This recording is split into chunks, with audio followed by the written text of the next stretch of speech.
Isa sa mga kinahihiligan ng mga Pinoy ang pagpunta sa mga beach resorts o sa mga magagandang lugar na magbibigay sa kanila ng adventures. Kaya nga naman, andito tayo ngayon sa Laia, San Juan, Batangas. Ang Batangas ay isang probinsya na matatagpuan sa timog-kanlurang bahagi ng Luzon sa rehiyon ng Calabarzon. Kilala ito noon sa lumang pangalan na Kumintang dahil napapalibutan ito ng karagatan. Kung manggagaling ng Maynila, hindi na nga daw kailangan pang ilipad patungong Boracay, Palawan o Bohol para lang makaranas ng puting buhangin at malakristal na tubig dagat. Dahil halos 3 hanggang 4 na oras lang gamit ang hiling mong transportasyon, mararating mo na ang bayan ng San Juan. Hindi naman talaga magpapahuli ang malaparaiso nitong dalampasigan. Unti-unti nang nakikilala ang Laia Beach dito sa San Juan nang simulan ayusin ang daan patungo dito.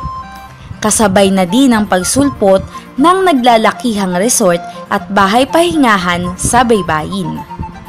Ang Laia, ayon nga sa mga lokal na naninirahan dito, ay ang pinakasikat na puntahing beach, ika nga the best beach in Batangas.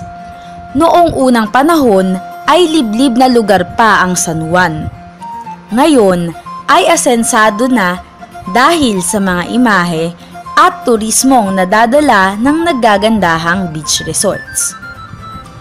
Mayroong public resorts at mayroon ding private resorts, at kung kainan naman ang pag-uusapan, ino-offer nila ang mga best menus dito sa San Juan, Batangas.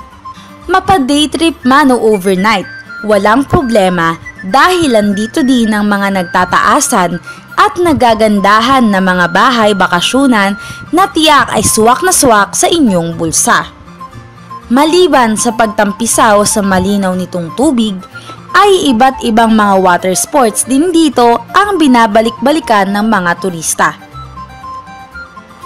Hindi na kailangan umabot sa malalim na bahagi ng dagat para masaksihan ang kamangha-manghang aquatic life dito.